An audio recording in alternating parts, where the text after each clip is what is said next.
See how it sound? We live. So hello, everybody. the disclaimer. Where is it? Oh my goodness. So here we are live today. I think this is going to be a whole lot better than our last podcast. So I'm going to just go ahead and say it. I was very mechanical. I felt like I was mechanical. But I'm used to being live and talking to people, and now that we have a rapport with each other, I think it'll be a little bit easier. What you think? I think it'll be great. Absolutely. A bit more familiarity, so it should be a lot smoother, a lot more fluid conversation. Okay. And we're gonna get into this thing, man, and just hammer out some hard topics, and probably touch a few of y'all in the process. So I'm gonna let you go ahead and tell them what our topic is going to be about tonight. All right. Well, tonight we're gonna be talking about mental health, dealing with former and currently incarcerated prisoners, the families of the missing, and how it all impacts our communities. And it's a lot deeper than most people think, because we don't actually think about it unless it personally affects us. But this is something that's touching us all, man. Trust me. When you sit down and you think about the breadth of the mental health problem in your household, in your communities, in our schools, in our prisons, because 95% of all prisoners eventually hit the communities again. 95%. That means those people in there that's being treated like shit, treated like animals, they're going to eventually be back in the neighborhoods that you live in, your neighbor potentially, working in your environment, probably working at your children's schools. But even with that being said, Carlos, like, is it okay if I call you Carlos, or you rather me call you Los? Because I was noticing that last time. I was like, Carlos, Los, whatever. I'm good with whatever. My mama named me Carlos for a reason, but all my people call me Los, so I'm good with whatever you call me with. Gotcha. So the questions that I have, and I have a whole lot of questions, because as everyone know, I'm the wife of Kwame Chase Shakur, who spent 18 years in prison, 8 of those years in the SHU. And even though I'm not supposed to talk about how he passed, I think it's important for everyone to know that he still dealt with depression. Absolutely. And a lot of other things that deal with mental health. One thing that we talked about a lot is what was real and what was not real. In his perceptions. Like, he would always ask me, like, did you hear that? Or did you see that? I'm like, yeah, I saw it. Why you keep asking me that? And once we really sat down or had that pillow talk, it was, this is why I feel this way. So you thinking that his time in prison, specifically his time in the SHU, which is a SEG unit, for all y'all who don't know, it's a super max SEG unit. 23-1, you shackled. Whenever you leave the cell, you cuffed and you put on the dog leash.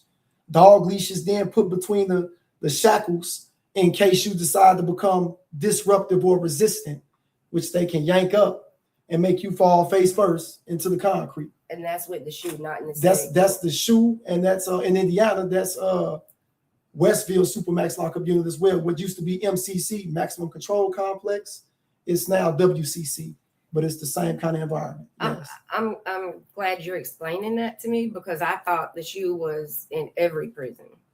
No. So I just learned that the SHU is a different entity. So the SHU is a specific housing unit, secured housing unit, right? Started in California with Corcoran, which is huge. I think there's houses like almost 1,300 people. The one in Indiana is a miniature scale of that. It's about just under 300 people.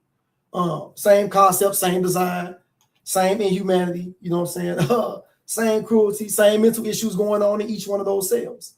So what Kwame experienced, I think every one of us who went in there kind of experienced it, maybe at a different spectrum. You know what I'm saying? Somewhere along that mental health spectrum, we experienced all the same things, right?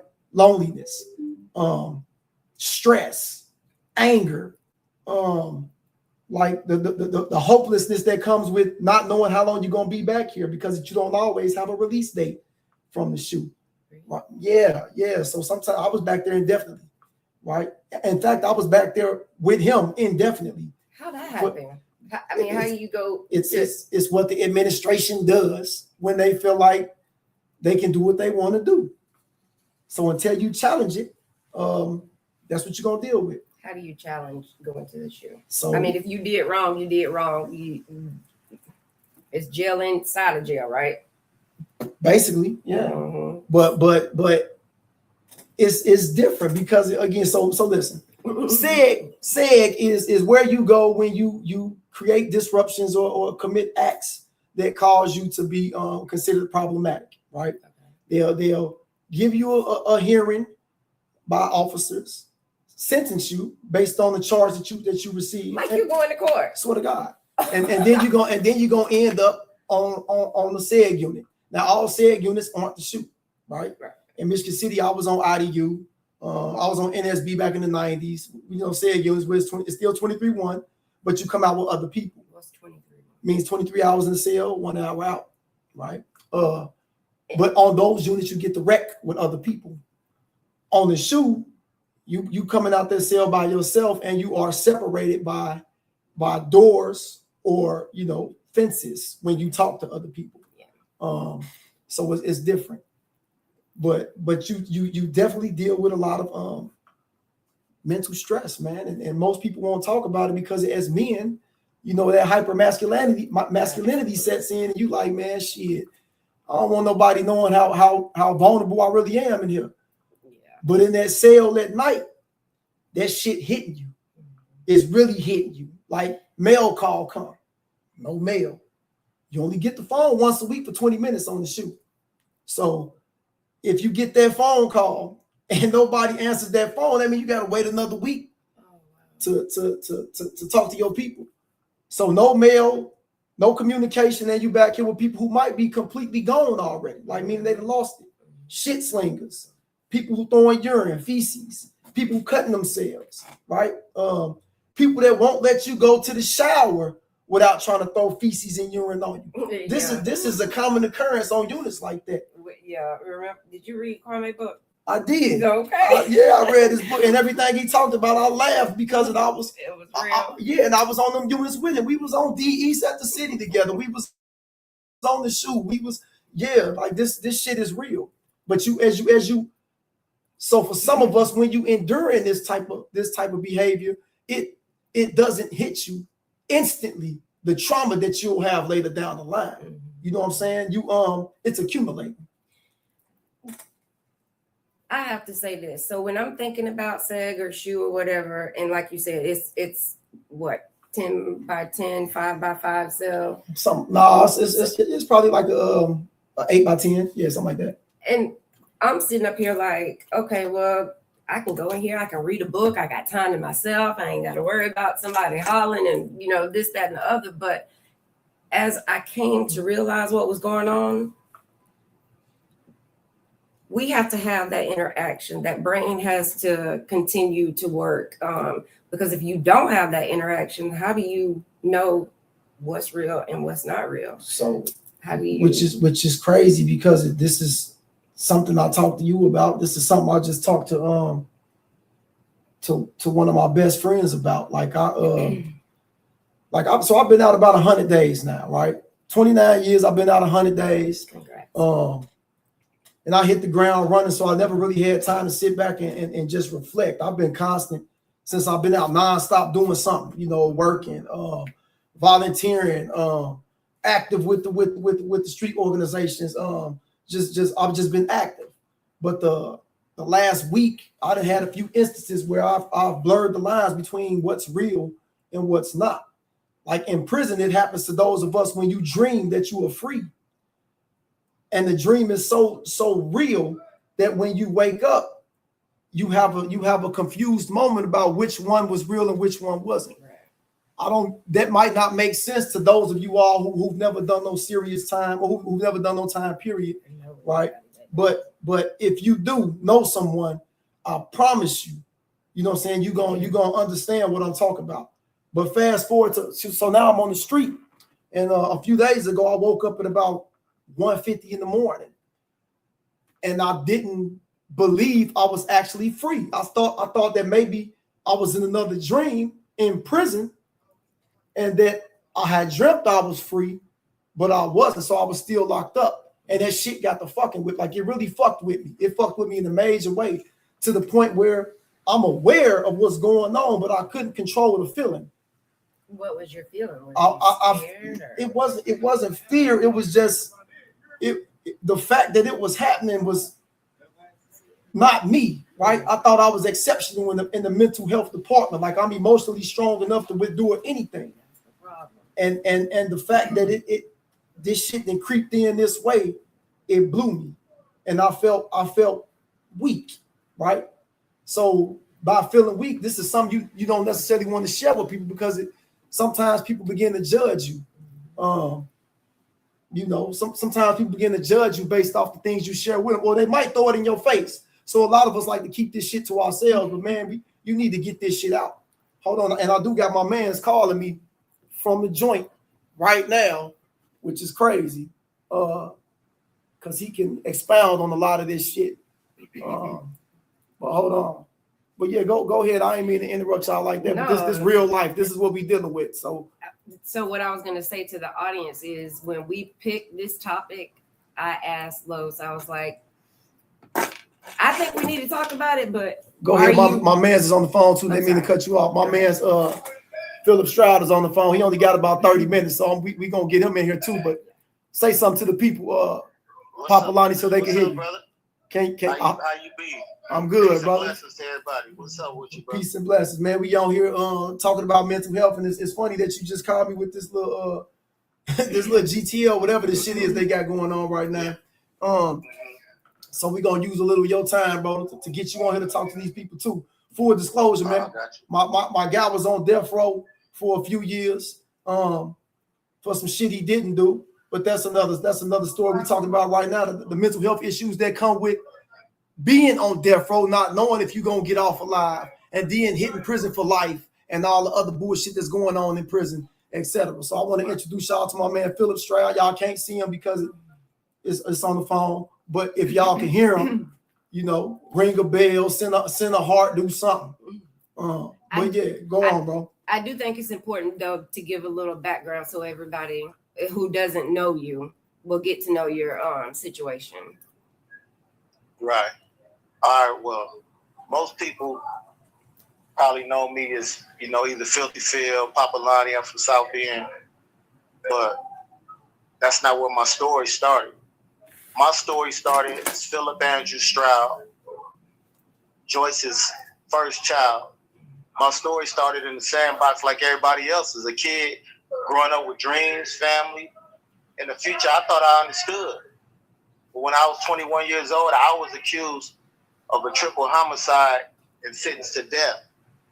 I lived on death row while the system decided whether I was going to live or whether I was going to die.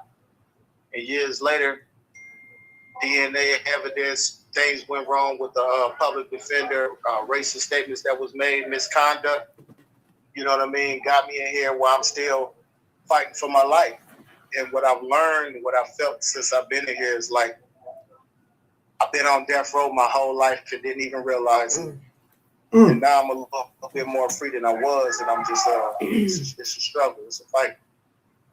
So kind of explain for those who might be listening, man, what type of emotional, like what type of emotions that death row brings out. Well, my first day on death row, they put me in a death watch cell. They put me in an empty cell, wearing a paper hospital gown, and an officer sitting like 3 feet from the cell, like just observing. So I remember an officer coming to my door with the casework manager and read me a death warrant signed by the judge that's saying that I'm gonna be executed 1 year from the day. So it was fear, it was confusion, it was anger. I was lost. I was in shock. You know what I'm saying? And that was my first experience on death, my first day on death row. I don't know if they did it on accident or by mistake, because that's the cell they put you in when you got 30 days left to live. You know what I mean? And they end up getting it straightened out and getting me out of that cell. But that was my introduction. Like, man, this shit is real, and this is where I'm gonna have to be at for right now. So fast forward it. So I understand you there, but the mindset of dealing with the potential of never leaving that, you know what I'm saying, that little cell house, that little cell block again. So in Michigan City, it's like half a cell house where all the death row prisoners were housed. You know what I'm saying? It used to be called I cell house or X, you know what I'm saying, X row, X cell house, but it was in I. But where he's at. But the mentality, no, he's not on death row anymore. He's in population serving life sentences, right? So the thing is, how does one go about preparing themselves to deal with that? And then the transition from death row to general population with a life bit. What type of mindset does one take on in order to endure that type of shit? And then talk about all the shit that's going on in there, bro. We raw, we live with this shit, like, you know what I'm saying? Give it to them raw, bro. Nah, I got you. So death row, like, I was on death row for 3 years. It was, at the time, I say about 35, 40 of us there. 7 people was executed in 3 years I was there. I remember coming out my cell for the little 3 hours that we have for rec, where we can kind of mingle with each other, and sitting down in front of somebody else's cell, Kevin Connor, looking through all these menus from local restaurants, LaPorte, Michigan City, helping him pick out his last meal, sitting on the floor in frund of his cell, and they about to execute him. And he got executed July 27th, 2005. He got executed at like 15 minutes after midnight, and I got out death row 10 o'clock that same morning. And I remember coming out population, and they rolling the doors for child, and everybody just walking, and I'm still standing at the door with my hands behind my back, waiting for them to come handcuff me and take me somewhere. And they like, bro, you out here, you free now, like free relative to where I was. So it took me a minute just to adjust to being around other people, to having physical contact, and then still having that survivor's guilt. You know what I mean? It's hard when you meeting people that you feel like is a better version of you, a better person than you, people who done poured good energy to you, done met their families, and they done walked them off, and you see them on the news where they showing their face saying they done got executed. So it's a lot of anxiety and depression, and just, you know, feelings of just worthlessness at that time. Like, why?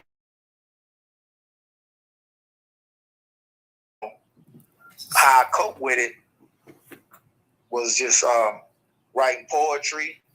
Sometimes I was just self-medicating through food.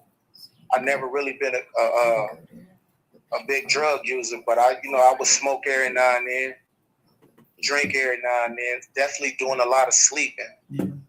But then as my mind began to open up a little bit more, I began to serve my time a lot more constructively.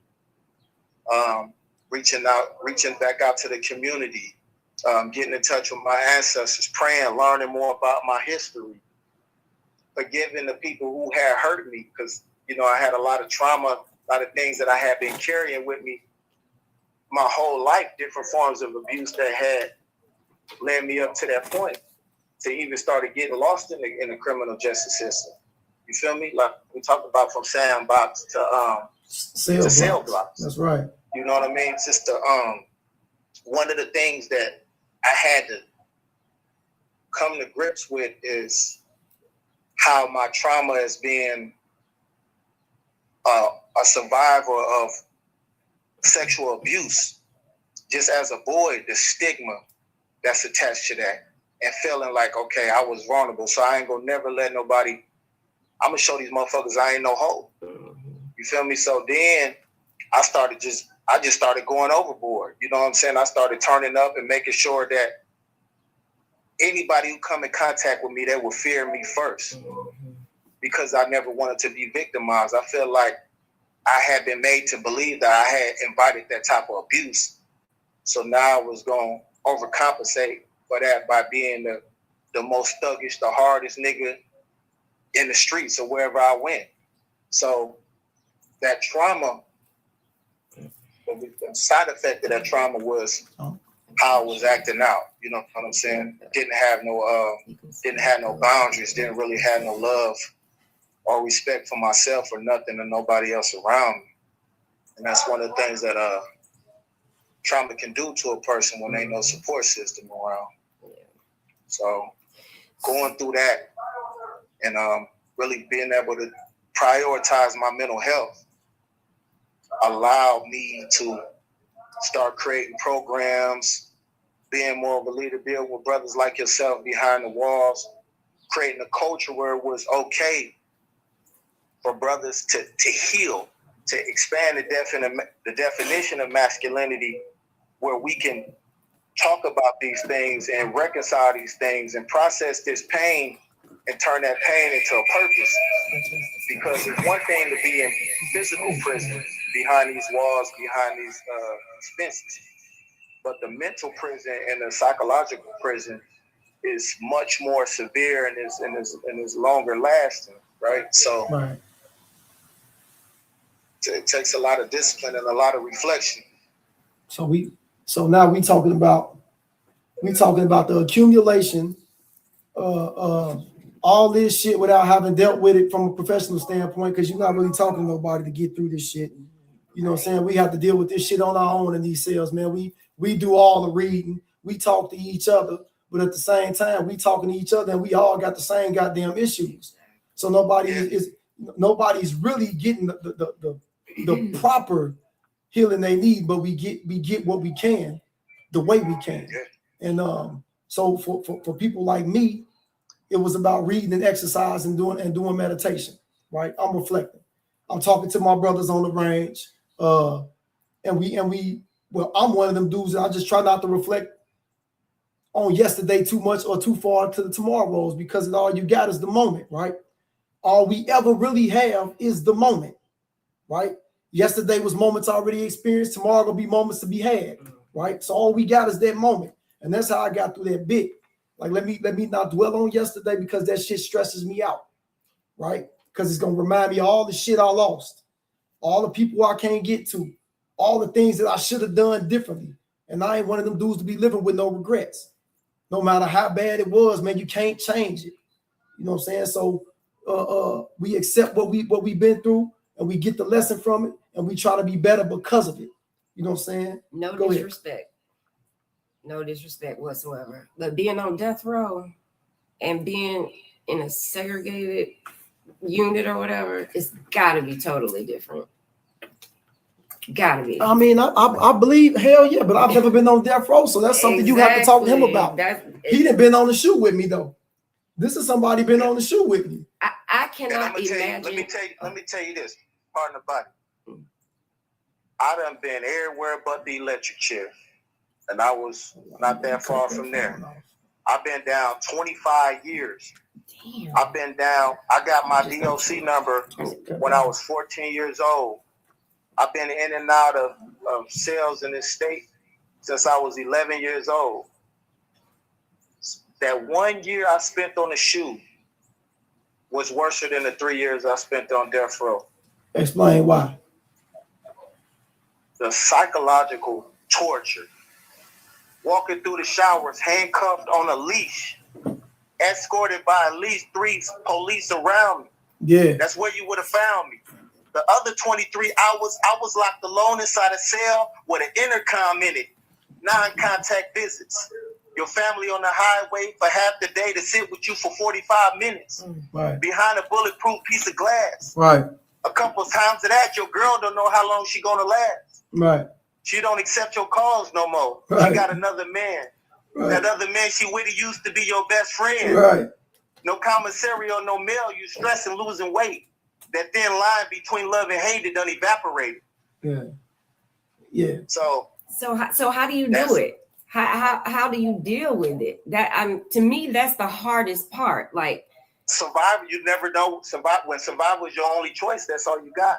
You're gonna get through it how you get through it. I guess You're gonna get through it how you gotta go through something. It's like being born. You have to go through the birth canal to come out of it, to be born into a new reality, to come into a new world. You have to go through that darkness to come out into some type of light. Even that light that you're coming into might be darker than somebody else's light. Right. But it's a journey, and that's part of our journey. That's part of our journey from the school to prison pipeline, from sandbox to cell blocks. Is you have to go through it. The journey is more important than the destination, because in order to get to that place that we want to go to, whether it's freedom, whether it's to have whatever your goal is, physically, mentally, financially, you have to take the steps and go through the hardship. And everybody don't make it. It's like a butterfly. It's like that process they call imaginal cellular metamorphosis, where we're talking about with a caterpillar. Yeah.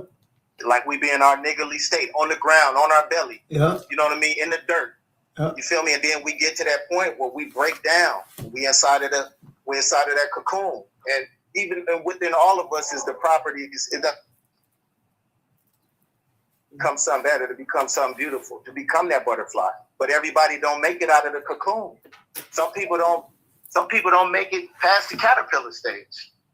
Some people get swatted out the sky as soon as they become a butterfly. So it's just, for me, it's been hard. It's been hard because you have days where you do give up. Well, at least I had days where I gave up, but I had to forgive myself and I had to get back up. Like Lo said, you can't dwell in the past too much. My granny used to say, yesterday is history, tomorrow's a mystery. Right now is the greatest gift we have. That's why they call it the present. That's it. It is a gift. That's it. So being present it's important to stay grounded in the present, because we can do something about right now, because we in it. Yeah. And I know you've been using that time constructively though, so I wanted to big up you on that, especially that book you wrote. So why don't you go on and talk to these people, man, about that book you wrote, man? Because I was sharing that book before I got out of prison.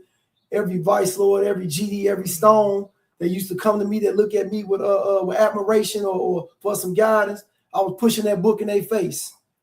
Y'all need to read this shit. It's only it ain't long. It's 100-some pages. Read this book. You sit there and read goddamn it magazines all day. Read this book and get something. So tell them about that book, bro. Well, the book is Black Boys Stay Free, Black Boy Don't Die. My queen, Lexi Laura, and I, we started a publishing company where she really started it, 4 Heartbeats Publishing. And LexiLauraBooks.com. The emotional intelligence is about nonviolent conflict resolution, but even more than that, it's about giving young brothers an outline, a blueprint on how to survive encounters with law enforcement, how to have healthier boundaries with the girls and the women in your life, more respect for yourself, sharing my letter to my 13-year-old self, a little bit about my story. But at the end of the day, it's really about you alive and you free. The greatest ability is availability. Mm-hmm. If you want to be in the game, if you want to thrive in the game, you have to be alive to participate. You have to be on the field. You have to be on the court. You have to be on the streets. You have to be present. So I'm just meeting the young brothers speaking their language. So what's the end game with the book though? Like, what are you hoping to achieve by writing the book, other than it just being an outlet, you know what I'm saying, from prison? Because I know when I used to write in prison, it was more of an escape experience than it was, intent. My hope is that a young brother, a young sister, an educator, a parent can use this book, use the lessons, the resources that's available in this book, and part of my story to help save somebody's life. So if one brother, one sister can make a better decision and go a different way, and possibly not come to prison or die on the streets, then to me, that's what it's really all about. Is about giving our brothers and sisters, giving our people, giving our folks support systems and tools to be able to survive and make it. Because it's some shit. I didn't have none of this shit. I didn't have no black boy stay free, black boy don't die growing up. I didn't really have no OGs. I didn't have none of that. You know what I mean? So now, us being leaders, you know what I mean, out there in here, we got an opportunity and an obligation to give our community, especially the young people, all that we can give them, so they can make it, so they can fight, because they fight with one hand tied behind their back already. So it says it takes a village to raise a child. But the other part of that quote that never gets brought up is say, if a child isn't embraced by the village, it will burn it down in order to fill its warmth. So as members of the village, members of the nation, members of tribes, we have to embrace our children, our youth, and keep them warm so they won't turn on themselves or turn on the community. And my man's breaking up. So if y'all couldn't hear that last part, I'm finna paraphrase for you because I ain't as eloquent as he is. We gotta take care of our shorties coming up, man, or in effort to get the love or the respect or the recognition that they feel they deserve. They'll tear that motherfucker up to get it. They're gonna get it in negative ways. You know what I'm saying? And now I'm harkening back to, again, I keep connecting prison because that's where I come from, right? I just came from prison after basically 30 years. I went in as a teenager, you know what I'm saying? Just turning 15, I went to prison. I got out at almost 45. I'm 44 when I come home. And I'm telling you, everything I did now, I had to do it by myself from a mental health standpoint. You know what I'm saying? The DOC didn't do shit. The DOC breaking you down. The DOC wants you to come back. So all the families out there who got people locked up, man, they need you. You know what I'm saying? They need you to write them letters. They need you to send them emails. And sometimes that shit costs more than you got to spend, right? So you got to show your love and support in different ways. If you can visit. But it don't take, but stamps a whole lot now, 78 cents to send your people a letter, letting them know, man, I'm here in any capacity I could be. If I can't afford to send you no money, like most prisons in there ain't gonna trip about that unless they strung out on something. That's a different topic. But that deals with mental health too, because that's what they do to escape.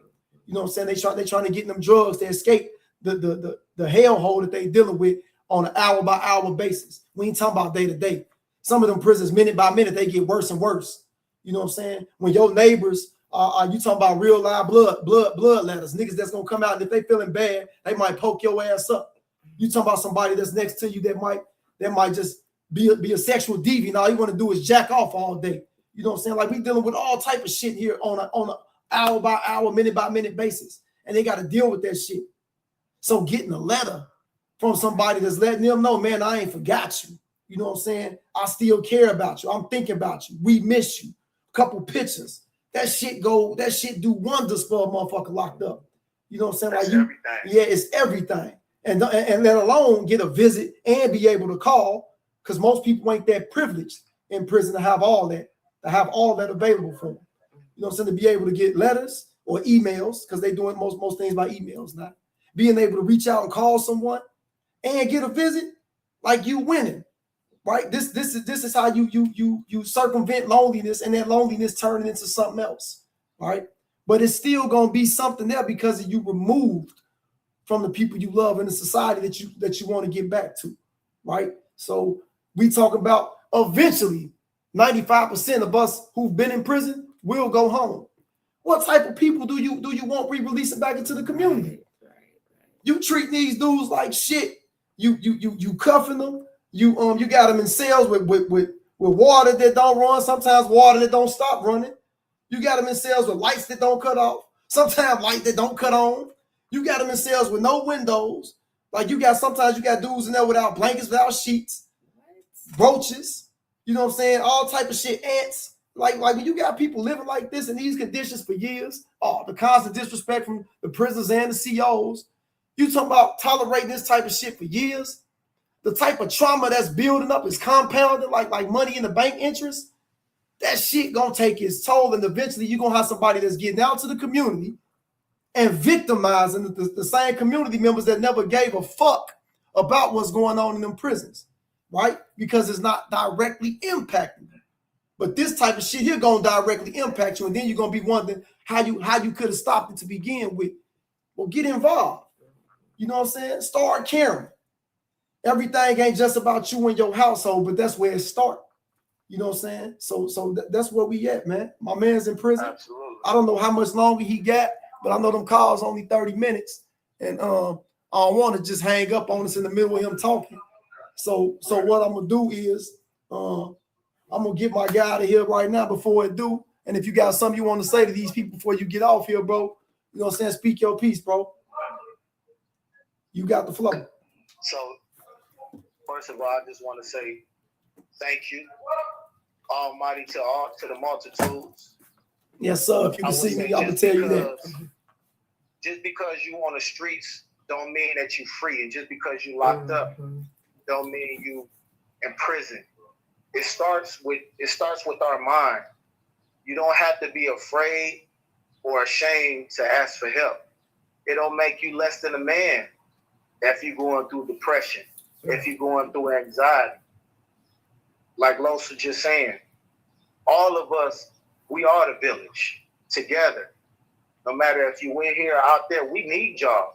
If y'all can make a motherfucking Facebook page and Instagram and do all that, y'all can go to gettingout.com and set up an account and reach out to your loved one, because that's going to give them the hope. That's going to help them, pull them through this darkness, to give them a little bit more light, a little bit of light at the end of that tunnel. You know what I'm saying? So I just say, I love you, brother. I love you, sister. Yes, sir. Yes, sir. Undying. Free Larry Hoover, free Chief Malik. Yes, sir. And free all the real. Free the bros, free the guys, free the men. Yes, sir. In that order. You know what I'm saying? Peace and love, bro. Peace and love, bro. All right. Yeah, that was my man's. But in the meantime, I still wanted to talk about a couple other things that can be done to affect change with the mental health of prisoners in prison. Like if you are a family member, or you know somebody, even though you're not family, that's incarcerated, and you give half a fuck about the conditions they living in. All you got to do, man, is start making complaints and contacting downstate, man. Like it's outlets for this shit. Like the prisoners in there complain through grievance process, which probably won't get them much change because a lot of the grievances go straight in the trash. But that's their outlet. Like they do the paperwork, because if that shit don't work, then sometimes they got to do other shit. They got to get physical in that motherfucker. So you can do your part on the street, man, by contacting people downstate about whatever complaint your people in there talking about. You know what I'm saying? You seeing this shit? It was an article I read about Miami where one of the sergeants exposed all the bullshit that's going on. But I was at Miami for 4.5 years, so I know it's real in that motherfucker. And I also know that they treat you like they don't give a fuck. So you kind of governing yourself, and by governing yourself, I just told you most people in here got mental health problems. So you got the mentally fucked up, unstable governing each other. This shit crazy. That's why the violence was so rampant. You know what I'm saying? And then when they do get involved, when the staff or when the officers get involved, they not contributing to a resolution. They contributing to the problem. So all that does is furthers, you know what I'm saying, the mental decline of a lot of prisoners who might decline faster than others. I'm sorry. I have to interject. And I'm trying not to cry. Man, you better not start crying on it. Look, that shit just hit me. Like, everybody that is on my page know my brother Tanil. Tanil was in prison. I went to see him, things like that. But then when I was like, man, I don't have time to do this. Now I understand what he was going through. Yeah, this shit real. That shit heavy, man. I'm going to say, for me, I always thought anybody that was on antidepressants or was talking about they was depressed, them was some weak motherfuckers. You just weak. Like, you wake up and you got breath. Now I know that after depression hit me so hard. I was just like, oh, now I understand it. But with that being said, some people are genetically inclined to be depressed. Some people are traumatized, which makes them depressed. And I feel like that's where I come in, and possibly you all are coming in. But I always thought that was a weak person. Like, how dare you not want to be alive until I didn't want to be alive anymore. Yeah, people deal with their life experiences different, man. That's what makes us individuals. And based off the foundation you have growing up as a child in the household and all them experiences, that's gonna kind of set the pace for how you interpret the rest of your life experiences. So the people that follow me, I don't think they really have an understanding at what this man just said.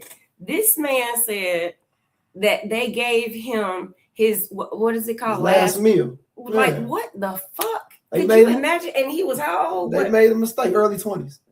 Early 20s. He was like early 20s. And you in a paper bag in a cell, and they telling you, yeah, that's the suicide thing, so you can't kill yourself.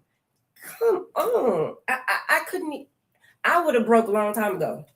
Yeah. That's what I want to know. How in the hell do y'all do that? Again, how? You do what you have to do. Like out what here. What does that mean? I'm saying you if you're not trying to die, you're gonna do what you gotta do to survive. Every day is struggle to survive, just like being out here in the world. If you're not trying to go to prison, you know what I'm saying? If you're not trying to die, then you're gonna work as many jobs as you need to make ends meet.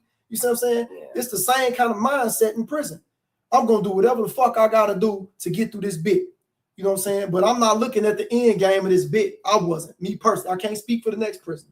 I'm going to do this shit my way, in the way that's conducive to me maintaining my emotional stability, that's going to help me intellectually grow and have physical health. You know what I'm saying? So I'm not going to eat certain shit.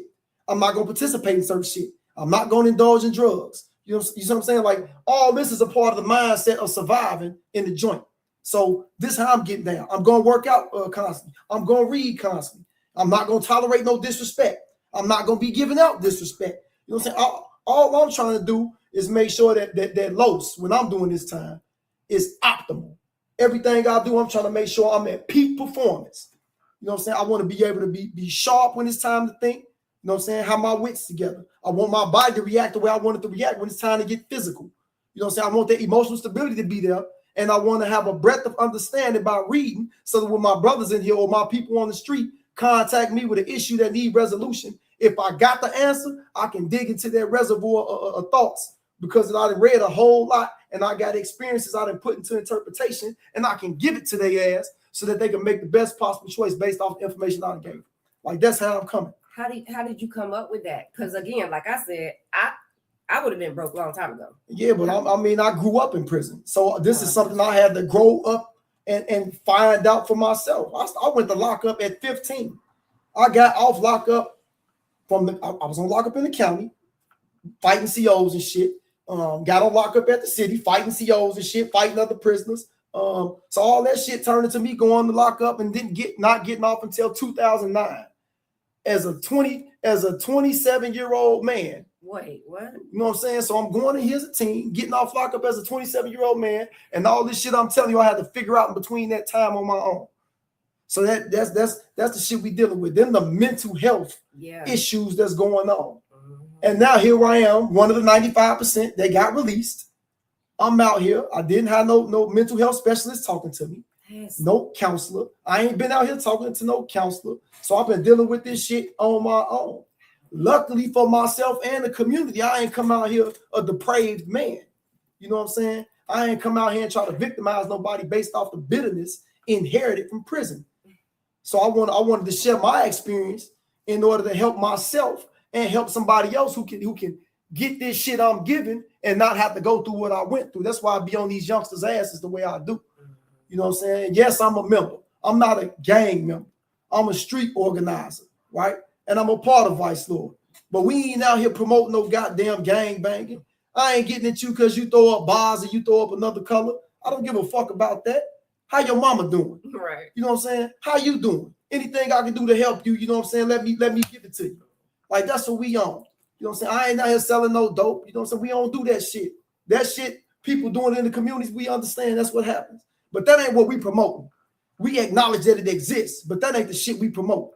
We out here trying to do right and bring about some change in substantive, but even this gonna be incremental, we take it how we can get it. You know what I'm saying? And that's what we pushing. That's what I'm pushing. I didn't want to come out the joint knowing that I'm slightly fucked up compared to the average motherfucker who ain't never been to the joint, right? I'm probably gonna look at things a bit different. My perspective might be skewed, right? I might be a bit intense at times, right? A lot. You know what I'm saying? I might take some shit that ain't meant to be literal. I might take it literally. Yes. So I might make a motherfucker explain that to me. Nigga, what you mean by that? But for the most part, I was raised right. You know what I'm saying? My mama raised me right. You know what I'm saying? My daddy used to tell me shit when I was young that didn't make sense until I got grown. I got people that love me. So I ain't got no reason to be out here trying to, you know what I'm saying, disrupt no harmony or hurt nobody. I ain't got no reason. In defense of myself, that's different. But out here just to be doing shit, I ain't taking my anger that prison putting me out on nobody else. Let's talk about, okay, you are out. You say 100 days. Yep, about 100 days up. I'm going to bring this back to Kwame. Mm-hmm. Rest in peace to the homie.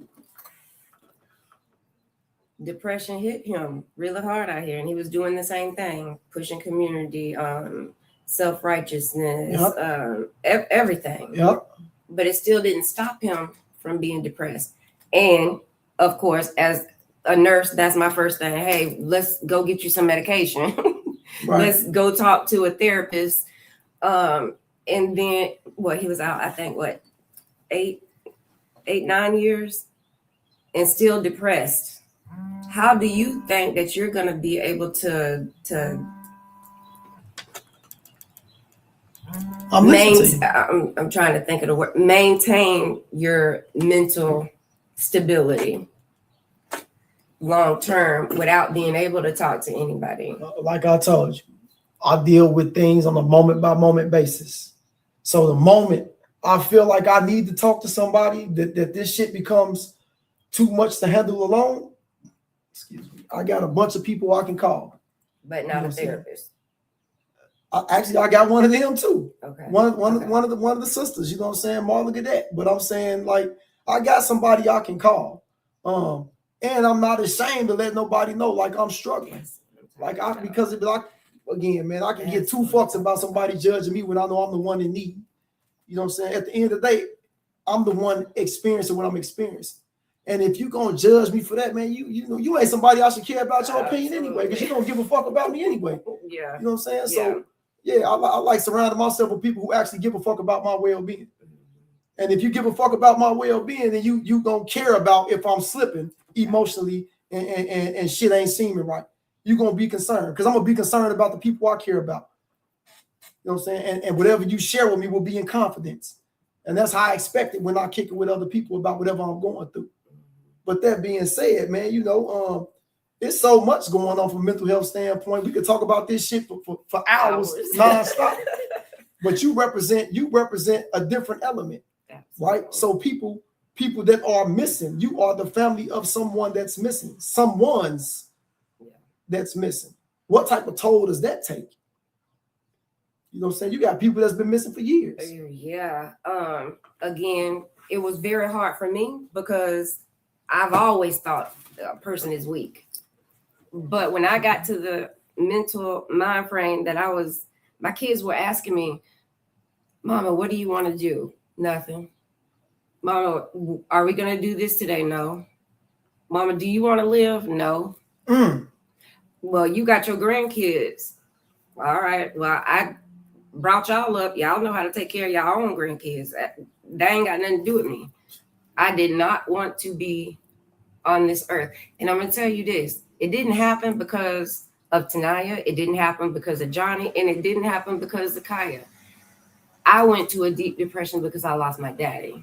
My daddy was my very best friend. Okay. Ooh. Yeah. So at 11 years old, I lost my mom. She drowned. That's a whole nother story. But I was at 11 years old. I really didn't understand depression and not depression and anything else. But I did feel like I didn't have my mom. So I gravitated so hard to my dad. Like that was That was my best friend. Yeah. I know. I said I went to a Yeah, you will see. But that's my baby. Yeah, Like that's my love. Crying is a part of the release though, because if you don't, that Mhm. shit build up and it come out different ways, maybe negatively. So My daddy was let my it out. road dog. Like I don't have friends. I don't call nobody my friends. Anybody in the world can tell you that. Even people I work with, they say, "Oh yeah, I don't have no friends." My daddy was my friend, Right. and to just see him, and I'm just picturing it in my mind, him taking his last breath, and then Daddy dies in March of 2019. Kaya goes missing in February of 2020. I hate to say this, but when Kaya went missing, that gave me my well-being. That gave me you purpose for living again. Yes, Okay. yes. That made me have a reason. Like that for Viktor Frankl says, "He who has a why to live can bear almost any how." That was your why. Yep, that was it. Yeah. And that's if I don't do that, if I don't help other people find their missing loved ones, if I don't advocate and educate the community, I'm going to be right back in that. And I already know that. And I'm not ashamed to say it. I am on my antidepressants. I back on them because I did stop taking them because I was getting depressed again. But it helps me. If I don't do that, I'm going to be in the room with the door closed in this house by myself. Like, you feel what I'm saying? Yeah, I get it. Yeah, the cloud gonna start coming over and the walls gonna start closing in. So even with y'all being in prison, being in SEG, being in the SHU, it's still traumatizing. Absolutely. So it's a traumatic experience that causes the depression. But you also have those people that are genetically inclined to have depression. See, I'm not a trained clinician, so I can't even tell you what depression feels like, right? Because I never know when it's hit. Right. But I just know I can know when my mood changes, right? I may be a bit easily to irritate, right? I might be more irritable than I normally am. I don't know if that's a part of depression or not. I might not want to be social, right, with anyone. I don't know if that's depression or not. I just know that's my mood. I don't know what's causing it. You know what I'm saying? So like, there's some things I probably need to figure out. And I feel like I'm a representative of the average motherfucker understanding this emotional, you know what I'm saying, wavelength. I feel like that's how they gonna come too. Motherfuckers ain't gonna necessarily know when they depressed, right? I'm not. So how you fix it if you don't even know? Exactly. That's what I'm saying. So this is the shit you deal with, but I know I don't want to be fixed by no chemical. You know what I'm saying? But I'm not judging those who are. I'm saying me personally, I don't want to put shit in my body. Yeah, I don't want to put no alcohol. I don't want to put no definitely no antidepressant. I don't want to put shit in my body. But I guess if I really felt like I needed it, but you wouldn't know. Shit, I mean, I kind of know when I'm slipping. You know what I'm saying? That doesn't mean you're in depression. Yeah, but I'm just saying. So how the fuck would you know if you're depressed? You would have to go to one of these. Exactly. You see what I'm saying? Yep. And clinically, they could be wrong. Yeah, but a nurse of 26 years, I knew if I ain't. So you could tell me when I'm depressed. No. Right. No. I'm talking about me. Oh, okay. Personally, like I knew if I didn't get the hell out of Florida, right? Okay. And come up here and get me some get right. So environment played a role into your. Absolutely. Okay. Everybody asks since Kwame done died, are you moving back to Florida? Hell no. Yeah, environment played a role. Prison is an environment. Exactly. Too, so Hell no, I'm not going back there. No, that's going to be triggering for me. Why I want to do that? Yeah, I can only imagine. Like, so being a family member of someone who's missing, and God forbid it ever happens to me and my family. But I can only imagine it. But I put it in perspective from being a family member of people I love extremely. You know what I'm saying? Like, I love people extreme that's still in prison. Mm-hmm. Like, and I got some brothers in there that's you know, probably never gonna make it out. You know what I'm saying? And I would love to be out here with them as an adult because I didn't get to spend any adult time with these dudes in the so-called free world. Like we kick it inside razor wire and steel. But it's not the same as being out here. But I would love to be with these dudes out here. So the mindset with that is strenuous. I can only imagine you talking about missing and not knowing what happened to your people. Like they got to play a hell of a role on you. That's not even a depression. I don't even know what to call that. It's just you don't know. You don't. It makes you angry. It makes you sad. It makes you irritated. It's all the parts of grief every day. Yeah. And you just pick which part of grief that you want to feel on that day. That's why I try and educate so many people to let them know. And I need to look into this thing real good. Mm-hmm. It's going to happen to you. It's going to happen. It's so prevalent today. You are going to go through it. And then what? Again, like you said on the last one, then you're going to want everybody to jump in and do this and do that. Help you when you didn't do nothing to help nobody else. Be proactive instead of reactive, and get into the movement so everybody else will know what to do, how to do it, how to talk to the police, how to go out here and do it yourself, who to what's the word I want to call it? No, but at the end of the day, you got to want to help someone. You gotta always try to put yourself in the next person's shoes. Not necessarily because you want to be in everybody's business. Because that ain't, we in the hood, we don't be doing that shit. Like your business, my business, my business. But you still have to look at certain situations you have to personalize it, right? Like, damn, if this happened to me, the golden rule, do unto others, right? Mm-hmm. If you lost somebody, you would want somebody to help your ass. You know what I'm saying? If you had somebody in prison that was going through some shit, you would want somebody to write it and call down state on your behalf, right?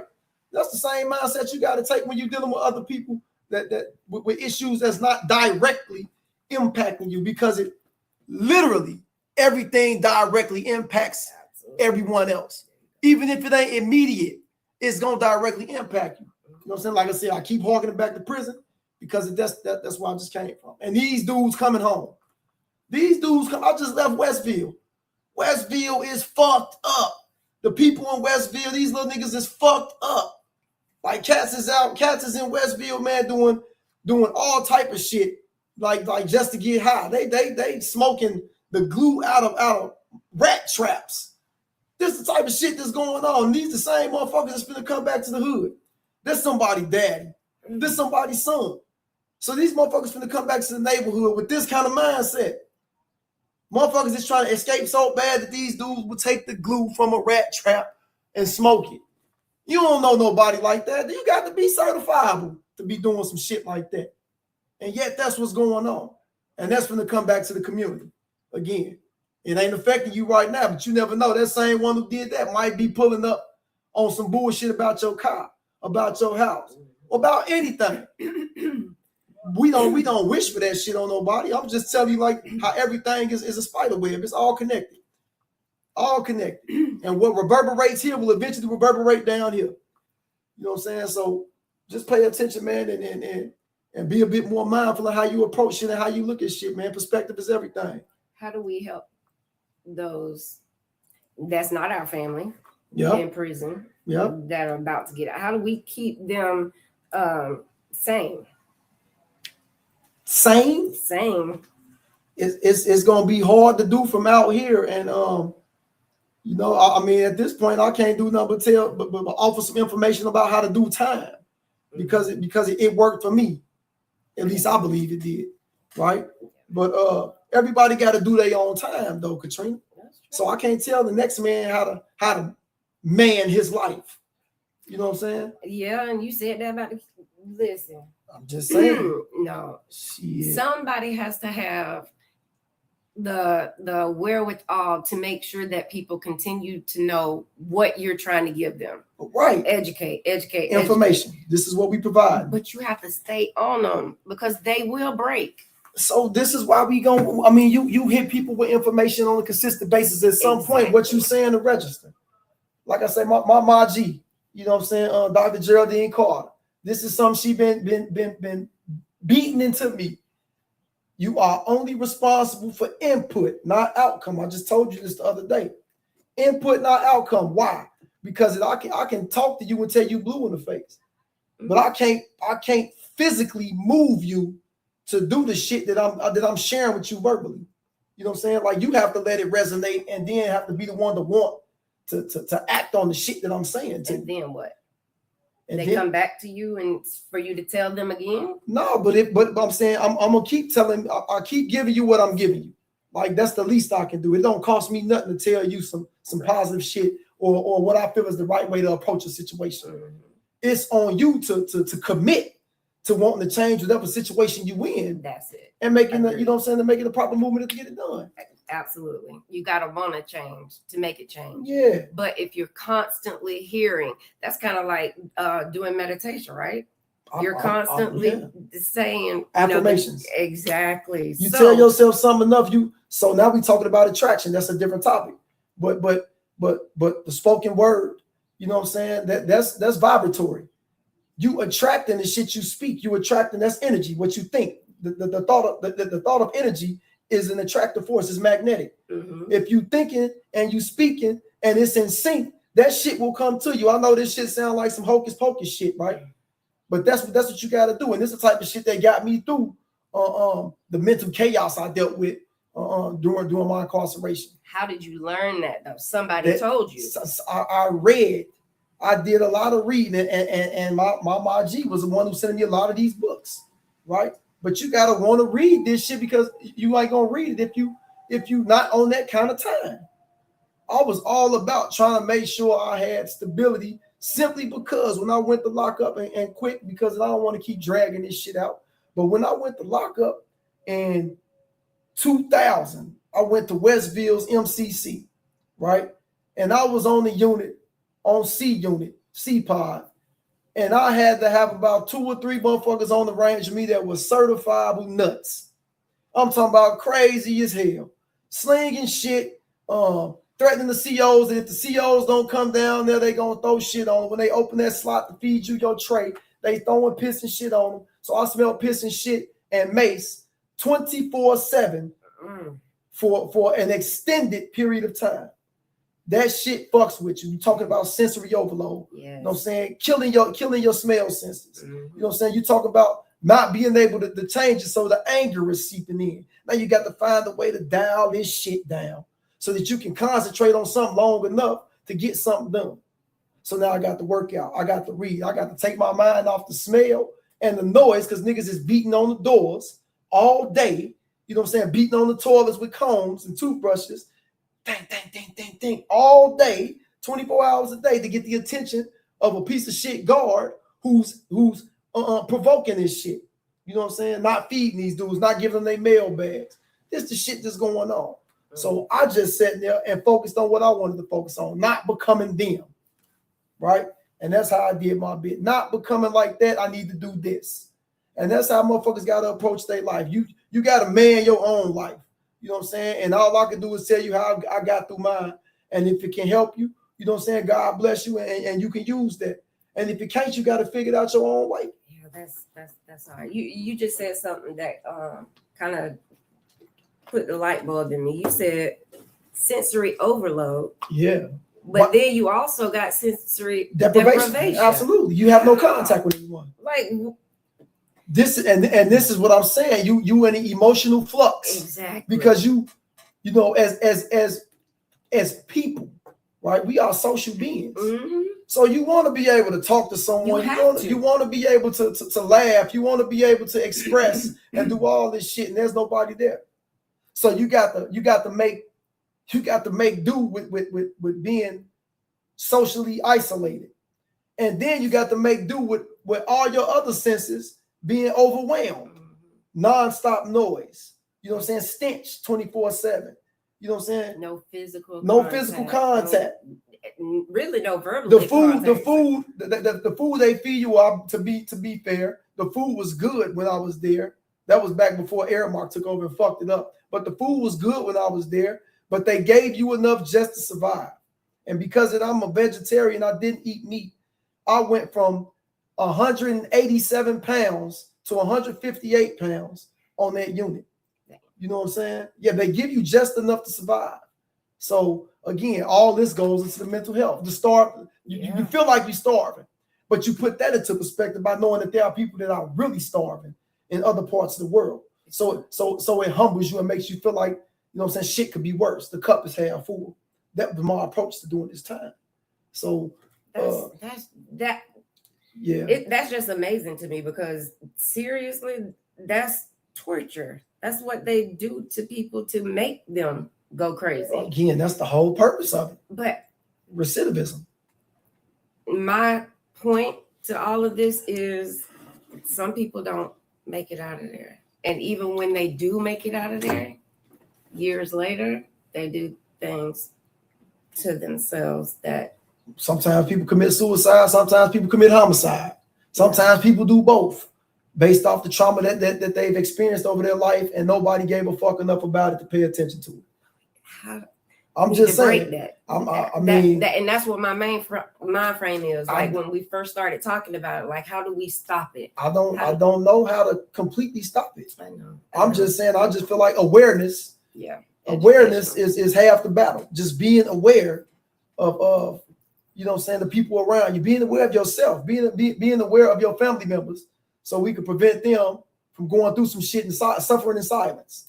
Because when you suffer in silence, you feel like nobody gives a fuck, and you want to lash out. You know what I'm saying? You start wanting to lash out.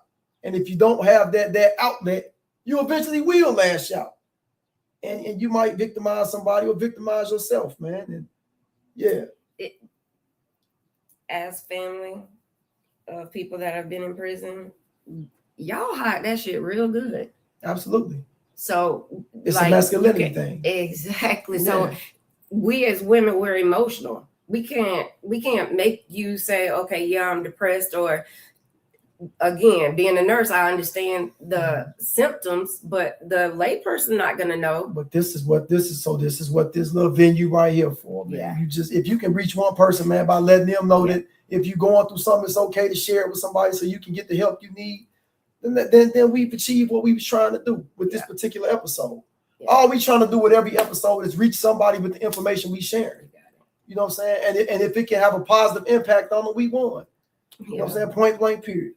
Yeah. So and with that being said, man, to the listening audience, if y'all got questions, y'all got feedback, y'all got concerns, you know what I'm saying? There's some questions on here. Or reach out and holler at us, man. And if it's a topic that y'all feel like we should address, holler at us and let us know, man. If it's something that we can talk about with in-depthness, shit, we'll do it. But I just wanted y'all, to understand that this is where we coming from, and we gonna try to do this on a consistent basis, man. Feed y'all information that y'all can use and make a positive impact in your area, in your household, and by extension, your community. You know what I'm saying? So with that, go ahead. So I don't think I've told you this, but with StreamYard, they can actually put their questions and comments on here. And that's what I just did. Like Vanetta, that's one of my classmates. Okay. She was saying, I just told my baby daddy that he needs to talk to someone. Vanetta, I don't know if you're still on here, but is he in prison?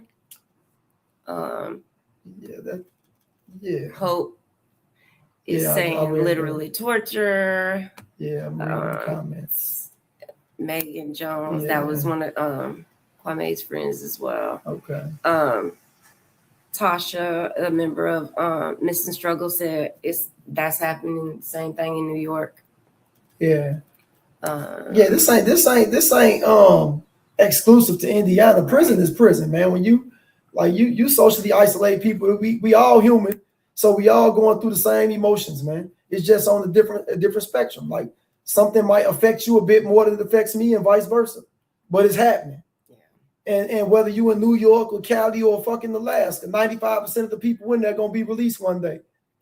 So that's what's going back to the communities. So yeah. Tasha, depression is real. It's killing folks daily. I battle. I have no shame in it. It's a battle, baby. Ain't no doubt. You're definitely right. Ain't no doubt. It's just hard, I think, as the Black and brown community to actually accept it, to verbalize it. That's just my, because you see white people all the time, and I'm not being racist or anything like that, but you see white people all the time. Yeah, I'm depressed. I need to go see my psychologist, my psychiatrist. Da, da, da, da. You don't see that with a lot of black people, and I don't care if it's a man or a Well, woman. that's because culturally we've been taught to deal with our shit internally. We just talked about this with snitching last week. Yep. Right? We don't share what's going on inside the household, outside the household. So we suffer in silence, so we suffer together. Yeah. But that's just how we rocking. So I don't want to be going to talk to no damn therapist about what's going on in this household because this is somebody that's going to sit here that I don't know. Again, this is the mindset. This is the perception anyway. Somebody I don't know that could potentially judge me for what's going on in my house. And you still might not offer me the resolution I need to fix it. Agreed. So, that's kind of where we at. But I ain't saying you shouldn't go to therapy. I'm just saying this is the mindset why most people don't from our communities. Mm-hmm. You know what I'm saying? Like, I'm not going to talk to people that I don't know about real sensitive topics that is deeply affecting my household. That's do you know how many people you just killed by saying that? I'm explaining why we don't do it. That's the mindset. I ain't killed nobody. Yeah. Hell no, I ain't killing nobody. I mean, but think about it. And I really wanted to talk on this because we do have different perceptions on it. Yeah. I'm gonna say no. You go talk to somebody, you get you some medication, whatever. I agree. I'm telling you, but you're saying you're not. I'm telling you, you're a strong black man in the community. I'm telling you, culturally, like culturally, historically, this is why we don't go to therapists. Agree. Because we feel like in-house should be in-house. I was always taught, boy, don't you ever the household laundry. You know what I'm saying? Yeah. Mm-hmm. My mom would have got on our ass if we got to talk about everything that went on in 652 Virginia.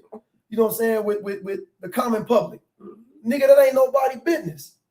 So that mindset, as you grow older, you take that mindset to adulthood and you get to going through shit. You like, man, I ain't going to talk to Dr. Stevenson about, you know what I'm saying, me and my wife in here having problems because I got ED or because she can't have kids and it's causing us to, like, you're not taking that shit to no stranger. You have to now. It's killing people. Again, I'm listening to you. And I feel you. I was raised by my grandma. My grandma said the same. I used to get my ass towed up from the floor up, but I know you ain't out there telling them my lights off. Yeah. You know what I'm saying? Yeah. And I taught that to my own kids. But right now, we right here sitting talking to all these people talking about the mental issues that we are going through. We need to continue to teach that. Well, this ain't gonna start with this. It doesn't make you soft to talk about your mental issues. If you need to go talk to somebody, go talk to somebody. This is not your grandma, and I'm not saying your grandma, I'm talking about my grandma. This is not your grandma life no more. This is you trying to live. Yeah, period. And I'm sorry. It's all good. I know. That being said, man, these opinions we expressed are ours and nobody else's. You know what I'm saying? I'm not certified in anything. I might be certified with nut job, but I'm just messing with y'all. Yeah, these are our opinions, man. We ain't promote no violence. We ain't promote nothing negative. Right. You know what I'm saying? We represent ourselves on here and nothing else. And I hope you all enjoyed the show, man. And he trying to hurry up and get up out here. No, I understand. It's true. We can go on and on and on about this. We're gonna talk in circles about it until we get feedback about something that maybe we didn't address. Agreed. Yeah. It's peace and love. And yeah, we out of here, man. Y'all have a good one.